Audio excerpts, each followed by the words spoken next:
Good morning everyone. Welcome to KD current affairs. I hope आप सब बिल्कुल अच्छे होंगे। आज है 2 मई 2024। सो 2 मई 2024 के जितने भी मोस्ट इंपॉर्टेंट करंट अफेयर्स प्रश्न बन सकते हैं आज हम उन्हें डिस्कस करेंगे। यदि आप हमारे इस चैनल पर पहली बार आ रहे हैं तो इस चैनल को लाइक एंड सब्सक्राइब ज़रूर करें। सो स्टार्ट करते हैं अपना आज का सेशन। हमारा आज का पहला प्रश्न है, भारतीय वैक्सीन निर्माता संघ IVMA के अध्यक्ष के रूप में किसे नियुक्त किया गया? सो आपका आंसर हो जाएगा कृष्णा M. अल्ला। भारत बायोटेक के संस्थापक कृष्णा M. अल्ला अब 2024 से 26 के लिए भारतीय वैक्सीन निर्माता संघ IVMA के प्रमुख हैं। वह सीरम इंस्टीट्यूट ऑफ इंडिया के CEO आधार सी पूनावाला का स्थान लेंगे। अल्ला का लक्ष्य वैक्सीन विकास में तेजी लाना और उत्पादन को बढ़ावा देने के लिए वैक्सीन निर्माताओं और शोधकर्ताओं और नीति निर्माताओं के बीच सहयोग को बढ़ावा देना है। पूनावाला के नेतृत्व में SII ने कोविड-19 महामारी के दौरान कोविशील्ड वैक्सीन का नेतृत्व किया था। आइए देखते हैं अपना अगला प्रश्न। किस संगठन ने भौगोलिक संकेत GI उत्पादों के प्रभाव मूल्यांकन पर एक अध्ययन को मंजूरी दी है? सो आपका आंसर हो जाएगा NABARD. National bank for agriculture and rural development NABARD ने हाल ही में सिम्बायोसिस स्कूल ऑफ इकोनॉमिक्स को भौगोलिक संकेत GI उत्पादों के प्रभाव मूल्यांकन पर एक अध्ययन को मंजूरी दी है। GI उन उत्पादों पर इस्तेमाल किया जाने वाला एक चिन्ह है जिनकी एक विशिष्ट भौगोलिक उत्पत्ति होती है और उनमें उस उत्पत्ति के कारण गुण या प्रतिष्ठा होती है। कानूनों के माध्यम से बौद्धिक संपदा की सुरक्षा से आर्थिक विकास, रोजगार और आय सृजन के संदर्भ में लाभ प्राप्त करने में मदद मिलती है।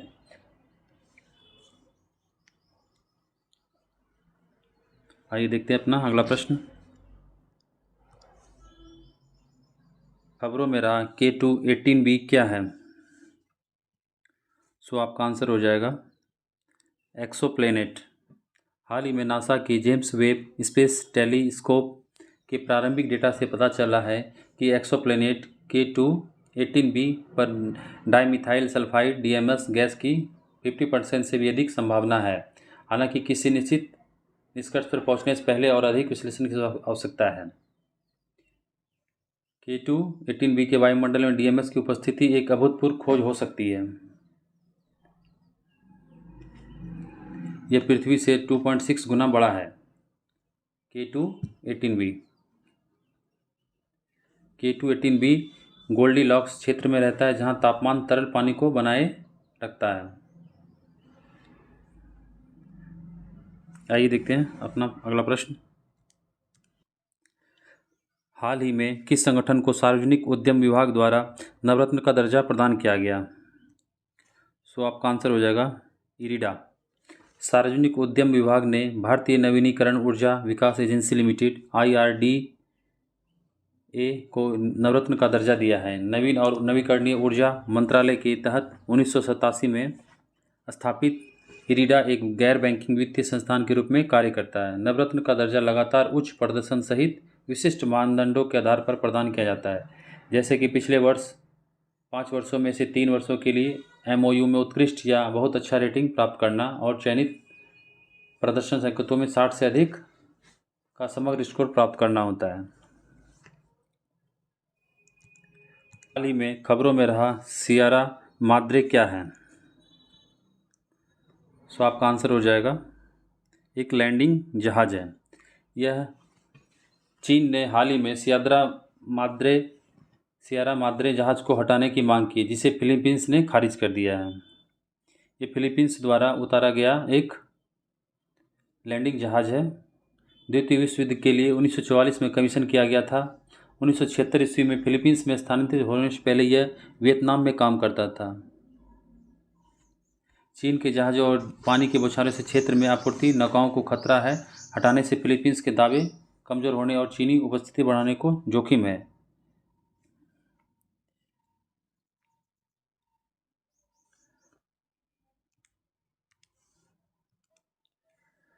हमारा अगला प्रश्न है, हसदेव अरण्य अभियान में उनके प्रयासों के लिए एशिया से 2024 गोल्डमैन पुरस्कार किसने जीता? सो आपका आंसर हो जाएगा आलोक शुक्ला। छत्तीसगढ़ बचाओ आंदोलन के संयोजक और हसदेव अरण्य बचाओ संघर्ष समिति के संस्थापक सदस्य आलोक शुक्ला को एशिया के 2024 गोल्डमैन पुरस्कार से सम्मानित किया गया है। गोल्डमैन पर्यावरण फाउंडेशन ने उनके प्रयासों को मान्यता दी है तथा भारत में नीति को प्रभावित करने तथा पर्यावरण न्याय को बढ़ावा देने में हसदेव आंदोलन के महत्व पर प्रकाश डाला है। उनका कार्य हसदेव आलोक शुक्ला का कार्य प्राचीन वनों और जैव विविधता के केंद्रों की सुरक्षा में जमीनी स्तर पर सक्रियता की महत्वपूर्ण भूमिका को दर्शाता है। डॉक्टर कार्तिक कुमरे की बात करें तो इसे हाल ही में राष्ट्रीय प्रसिद्धि पुरस्कार से सम्मानित किया गया। विजय जैन को हाल ही में टाइम्स आइकन अवार्ड से सम्मानित किया गया है। मीना चरंदा को हाल ही में अंतर्राष्ट्रीय संस्कृति पुरस्कार से सम्मानित किया गया है। आइए देखते हैं अगला प्रश्न। BWF विश्व जूनियर चैंपियनशिप की मेजबानी किस शहर में करेगा? सो आपका आंसर हो जाएगा गुवाहाटी। भारत गुवाहाटी में प्रतिष्ठित 2025 BWF विश्व जूनियर चैंपियनशिप की मेजबानी करेगा। यह आयोजन राष्ट्रीय उत्कृष्टता केंद्र में आयोजित किया जाएगा, जो 2008 के बाद पहली बार भारत में इस चैंपियनशिप की मेजबानी होगी। बैडमिंटन विश्व महासंघ BWF ने बैडमिंटन में भारत की बढ़ती प्रमुखता पर जोर देते हुए इस निर्णय की घोषणा की है। चंडीगढ़ की बात करें, चंडीगढ़ में हाल ही में खेलो इंडिया राइजिंग टैलेंट आइडेंटिफिकेशन कीर्ति का कार्यक्रम का आयोजन किया गया। पुणे में हाल ही में योग महोत्सव का आयोजन किया गया। आइए देखते हैं अगला प्रश्न। हमारा अगला प्रश्न है, हाल ही में किस देश द्वारा विश्व के सबसे बड़े हवाई अड्डे टर्मिनल का निर्माण किया जा रहा है? सो आपका आंसर हो जाएगा यूएई के दुबई के शासक शेख मोहम्मद बिन राशिद अल मखदूम ने अल मखदूम अंतर्राष्ट्रीय हवाई अड्डे के टर्मिनल के निर्माण कार्य शुरू होने की घोषणा की है। दुबई यह पूर्णतः चालू हो जाने पर यह टर्मिनल 260 मिलियन वार्षिक यात्री क्षमता के साथ विश्व का सबसे बड़ा टर्मिनल बन जाएगा। दुबई एक संयुक्त अरब अमीरात का एक शहर और अमीरात है। कतर की बात करें तो कतर के दोहा के हमाद इंटरनेशनल एयरपोर्ट को हाल ही में स्काई ट्रैक्स द्वारा दुनिया का सर्वश्रेष्ठ हवाई अड्डा का अवार्ड मिला है। कुवैत की बात करें तो कुवैत में हाल ही में कुवैत एक खाड़ी देश है, जहां भारत द्वारा हाल ही में पहला हिंदी रेडियो प्रसारण शुरू किया गया है। भारत की बात करें तो भारत के GMR हैदराबाद इंटरनेशनल एयरपोर्ट को स्काई ट्रैक्स द्वारा भारत और दक्षिण एशिया में सर्वश्रेष्ठ एयरपोर्ट स्टाफ 2024 का अवार्ड दिया गया है। आइए अगला प्रश्न देखते हैं। अप्रैल 2024 में आकाशवाणी समाचार के महानिदेशक का पदभार किसने ग्रहण किया? सो आपका आंसर हो जाएगा मौसमी चक्रवर्ती।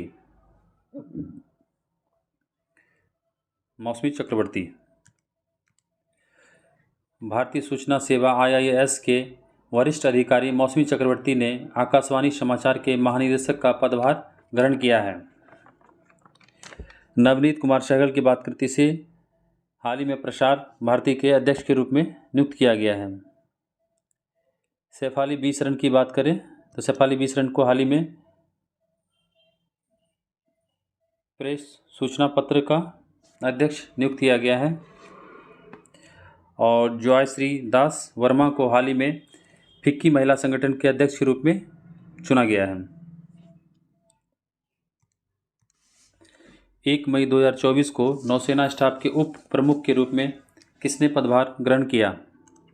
सो आपका आंसर हो जाएगा कृष्णा स्वामीनाथन। वाइस एडमिरल कृष्णा स्वामीनाथन को 1 मई 2024 को नौसेना स्टाफ के उप प्रमुख के रूप में पदभार ग्रहण किया गया। उन्होंने दक्षिणी नौसेना कमान मुख्यालय में चीफ स्टाफ ऑफिसर प्रशिक्षण तथा पश्चिमी बेड़े में फ्लैग ऑफिसर कमांडिंग जैसे महत्वपूर्ण पदों पर कार्य किया है। दिनेश कुमार त्रिपाठी की बात करें तो इन्होंने हाल ही में नौसेना प्रमुख का स्थान ग्रहण किया है। ये किसके स्थान पर ग्रहण किया? आर हरि कुमार के स्थान पर किया है। आइए देखते हैं अपना अगला प्रश्न। हमारा अगला प्रश्न है, चुनाव में प्रयुक्त होने वाले अमिट स्याही में कौन सा रासायनिक मौजूद होता है? सो आपका आंसर हो जाएगा सिल्वर नाइट्रेट। चुनाव में प्रयुक्त होने वाले अमिट स्याही में रासायनिक यौगिक सिल्वर नाइट्रेट होता है। सिल्वर नाइट्रेट एक रंगहीन होता है लेकिन पराबैंगनी प्रकाश अल्ट्रावायलेट में दिखाई देता है। यह साबुन और तरल पदार्थों के प्रति 72 घंटे तक प्रतिरोधी है, जिससे मतदाता की उंगली पर लंबे समय तक दृश्यता सुनिश्चित होती है। भारत के चुनाव आयोग के लिए CSIR द्वारा विकसित इसका उल्लेख जनप्रतिनिधित्व अधिनियम 1951 में किया गया है। Mysore paints and varnish limited, जिसे 1962 से लाइसेंस प्राप्त है, इस स्याही का निर्माण और निर्यात 25 से भी अधिक देशों में करता है, जो चुनावी प्रक्रियाओं में इसके व्यापक उपयोग और महत्व को दर्शाता है। हाल ही में किस राज्य में चिथिरई उत्सव आयोजित किया गया? सो आंसर हो जाएगा तमिलनाडु। तमिलनाडु के मदुरै में वेंगई नदी पर चिथिराई उत्सव आयोजित किया गया हाल ही में। इस उत्सव के दौरान भगवान कल्लाझार वेंगई नदी में प्रवेश करते हैं। गोवा की बात करें तो गोवा में हाल ही में सिग्मो उत्सव का आयोजन किया गया। केरल में हाल ही में त्रिशूर पूरम उत्सव का आयोजन किया गया। आइए देखते हैं अपना अगला प्रश्न। 101 शहरों के वास्तविक समय के प्रदूषण को मापने वाले संगठन IQ एयर के अनुसार किस शहर को विश्व के सबसे प्रदूषित शहर का दर्जा दिया गया है? सो आंसर हो जाएगा काठमांडू। काठमांडू जो नेपाल की राजधानी है, नेपाल के काठमांडू को पहचान विश्व के सबसे अस्वास्थ्यकर हवा वाले शहर के रूप में नामित किया गया है।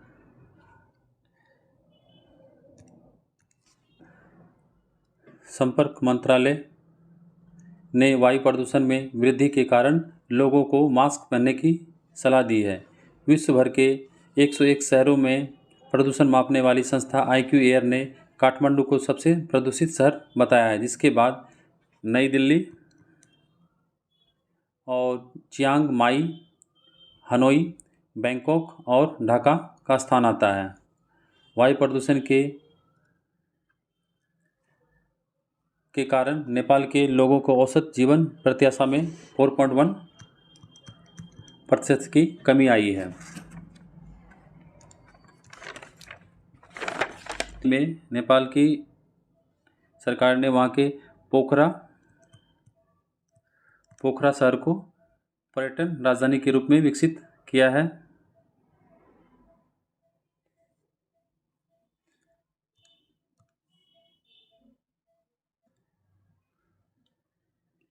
सो आज का सेशन यहीं तक था। आई होप आपको आज का सेशन अच्छा लगा होगा। ये पिछले सेशन का होमवर्क सीरीज का प्रश्न है, देखते हैं।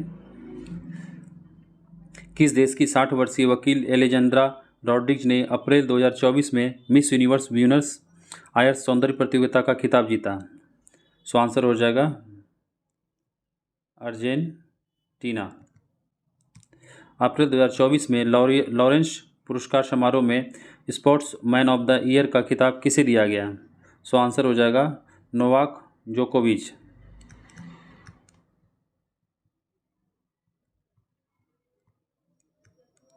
हाल ही में कौन सा बैंक बाजार मूल्य के मामले में भारत का चौथा सबसे बड़ा बैंक बन गया है? सो आंसर हो जाएगा एक्सिस बैंक। एक्सिस बैंक के MD और CEO कौन है? मिस्टर अमिताभ चौधरी। अप्रैल 2024 में संघाई सहयोग संगठन के रक्षा मंत्रियों की बैठक कहाँ आयोजित की गई?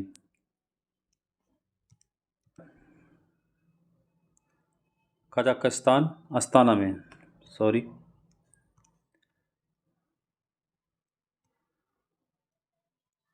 सो आंसर हो जाएगा अस्ताना, कजाकिस्तान। हाल ही में किस देश ने कर्नल एडिसन नेपियो को भारत का पहला रक्षा सलाहकार नियुक्त किया? सो आंसर हो जाएगा आपका Papua New Guinea, Papua New Guinea. So friends, देखते हैं आज का होमवर्क सीरीज का प्रश्न क्या है आपके लिए। ये 5 प्रश्न आपको दिए जा रहे हैं होमवर्क सीरीज में। सो आप इनका आंसर कमेंट बॉक्स में ज़रूर करें। आशा करते हैं आप इनका आंसर ज़रूर करेंगे। आपको आज का सेशन कैसा लगा कमेंट बॉक्स में ज़रूर कमेंट करें। यदि आप हमारे इस चैनल पे पहली बार आ रहे हैं तो इसे लाइक एंड सब्सक्राइब ज़रूर करें। सो फ्रेंड्स, मिलते हैं अगले सेशन में। थैंक यू, धन्यवाद।